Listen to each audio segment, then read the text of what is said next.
Alex was a trader from New York. He lived in a small apartment near the noise of the city, where every morning before the sun came up, he opened his laptop and prepared for the New York session.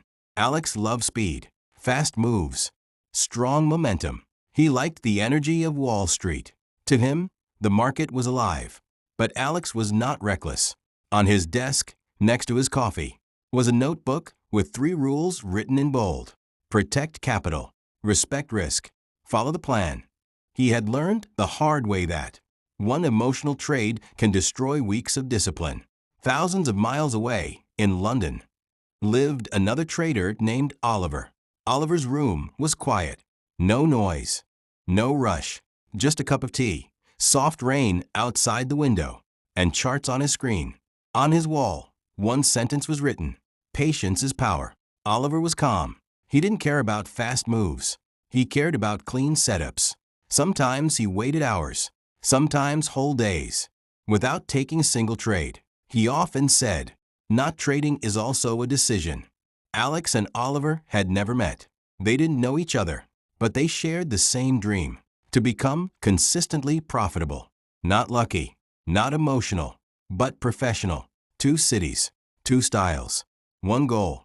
This is the story of a New York trader and a London trader. Alex's routine was built around energy. He marked support and resistance. He watched the trend direction. He noted the key times when volatility usually arrived.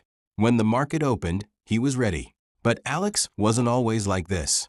In the beginning, he chased every move. If price ran, he ran after it. If a candle looked big, he felt late. He called it confidence.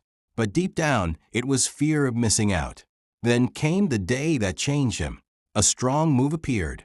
He entered too early. Price snapped back. Stop loss hit. And instead of accepting it, he entered again and again. By the end of the day, the chart wasn't the problem. His emotions were. That night, Alex wrote one sentence in his notebook: "I don't need more trades. I need better decisions." From that day, he became selective. He waited for confirmation. He accepted small losses.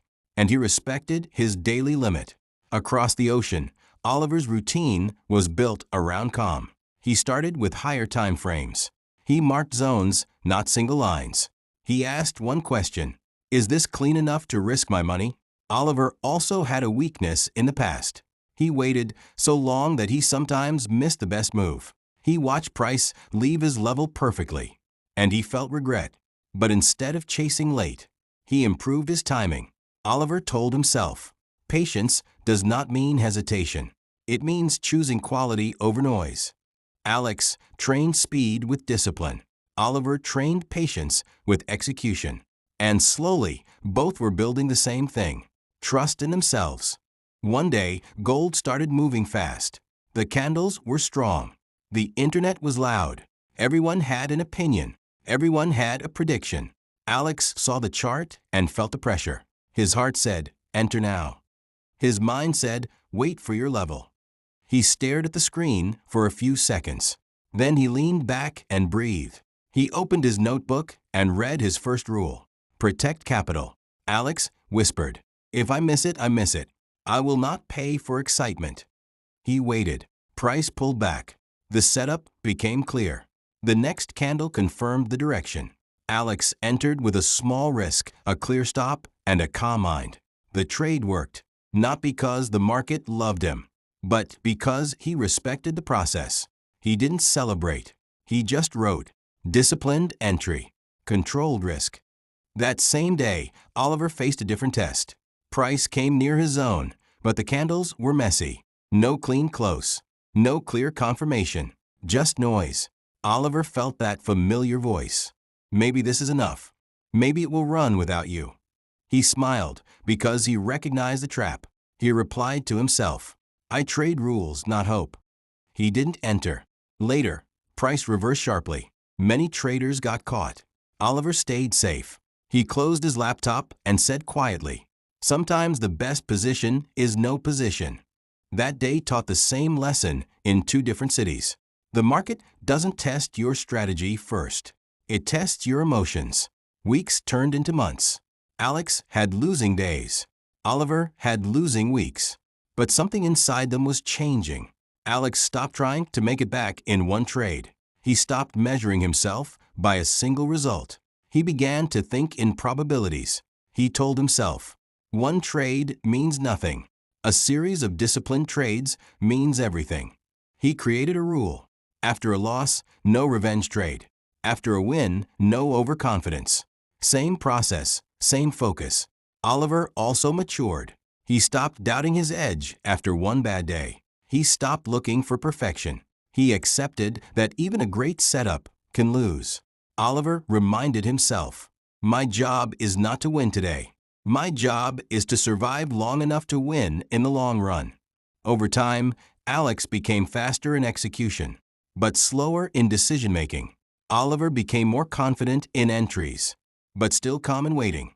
Then they discovered an uncomfortable truth. Success in trading is boring. It's repetition. It's routine. It's doing the same right thing again and again, without drama, without ego, without shortcuts. And that boring discipline is exactly what most people refuse to do. A year later, Alex was still in New York. Oliver was still in London. Different cities, different lives, but the same foundation. They no longer asked, how much can I make today? They asked, did I follow my rules today? Because they finally understood. The market is not a place to prove yourself. It's a place to discipline yourself. If you are like Alex, fast, confident, action-oriented, remember this. Speed without discipline is dangerous. If you are like Oliver, calm, patient, process-focused, remember this. Patience without execution is useless. But when you combine discipline, patience, risk control, and trust in your plan, consistency is born. This is not New York versus London. This is not Alex versus Oliver. This is discipline versus excuses, process versus emotions, long-term thinking versus short-term thrills. And in the end, the trader who wins is not the fastest, not the loudest,